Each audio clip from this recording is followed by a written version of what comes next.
कृष्ण ने राधा से क्यों नहीं किया था विवाह? जी हाँ मित्रों, अगर आप जानना चाहते हैं कि क्यों नहीं किया था कृष्ण ने राधा से विवाह, तो वीडियो के अंत तक बने रहें।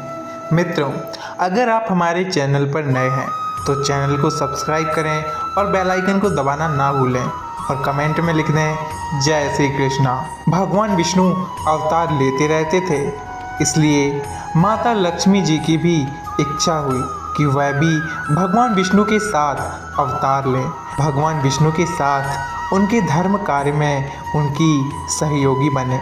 जब भगवान विष्णु ने त्रेता युग में भगवान श्री राम के रूप में अवतार लिया था, तो देवी लक्ष्मी ने भी माता सीता का अवतार लिया था और इसके बाद द्वापर युग में भी देवी लक्ष्मी रुक्मिणी के रूप में भगवान श्री कृष्ण के साथ धरती पर अवतरित हुई थीं।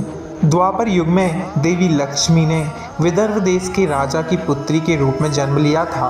रुक्मिणी के जन्म से राजा बहुत खुश हुए थे, परंतु रुक्मिणी के जन्म के कुछ दिन बाद ही राक्षसी पूतना उन्हें मारने के लिए उठाकर ले गई थी। दोस्तों, यह राक्षसी पूतना वही है जिसने भगवान श्री कृष्ण को अपने स्तनपान कराए थे और भगवान श्री कृष्ण को स्तनपान कराने से उसकी मृत्यु हो गई थी।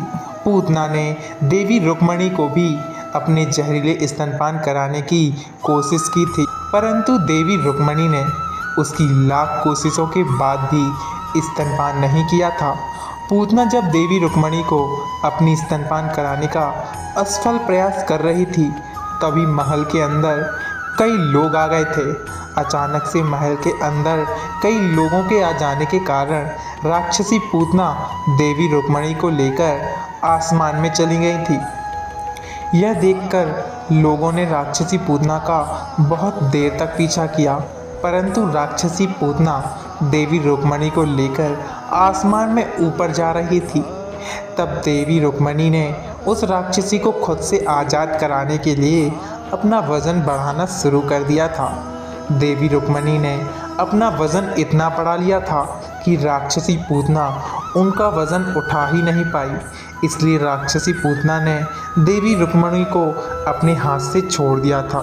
इस प्रकार पूतना के हाथ से छूटकर देवी रुक्मिणी आसमान से आकर धरती पर एक सरोवर में कमल के पुष्प पर विराजमान हो गईं। तो दोस्तों, राक्षसी पूतना के कारण विदर्भ राज की राजकुमारी देवी रुक्मिणी मथुरा राज्य के एक गांव बरसाने में सरोवर में आकर गिरी थी और उसी समय बरसाना के एक निवासी ब्रजभान अपनी पत्नी देवी कृति के साथ उसी किनारे से गुजर रहे थे।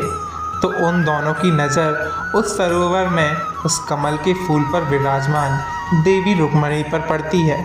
तो देवी कृति देवी रुक्मिणी के पास जाकर उन्हें देखती है और उन्हें उठाकर अपने साथ ले जाती हैं। वे उनको अपनी बेटी बनाकर उनका पालन पोषण करने लगते हैं और उनका नाम राधा रख देते हैं। राधा जब बड़ी होती हैं तो उनकी मुलाकात होती है गोकुल के भगवान श्री कृष्ण से। भगवान श्री कृष्ण और राधा के अटूट प्रेम और रासलीला के बारे में तो आप जानते ही होंगे और यह भी जानते होंगे कि एक समय विवश होकर भगवान श्री कृष्ण ने राधा और गोकुल को छोड़कर मथुरा चले गए थे। तब भगवान श्री कृष्ण ने यह सोचा था कि एक दिन वापस आकर राधा से विवाह करके उन्हें अपनी पत्नी बनाएंगे, परंतु भगवान श्री कृष्ण के गोकुल छोड़कर जाने के कुछ समय बाद ही विदर्भ राज्य के राजा को यह पता चल जाता है कि देवी राधा ही देवी रुक्मिणी है। तो विदर्भ राज्य के राजा अपनी बेटी रुक्मिणी यानी राधा को अपने साथ अपने राज्य ले आते हैं। दोस्तों, विदर्भ राज्य भगवान श्री कृष्ण के दुश्मनों का राज्य था। विदर्भ के राजा अपनी बेटी रुक्मिणी की शादी किसी और के साथ करा देना चाहते थे। इसी कारण देवी रुक्मिणी का हरण करके भगवान श्री कृष्ण ने उन्हें अपनी पत्नी बना लिया था। इस कहानी को सुनकर तो आप समझ ही गए होंगे कि राधा और रुक्मिणी दोनों अलग अलग नहीं बल्कि एक ही हैं। आपको वीडियो कैसी लगी कमेंट के माध्यम से ज़रूर बताएं और कमेंट में लिख दें राधे कृष्णा।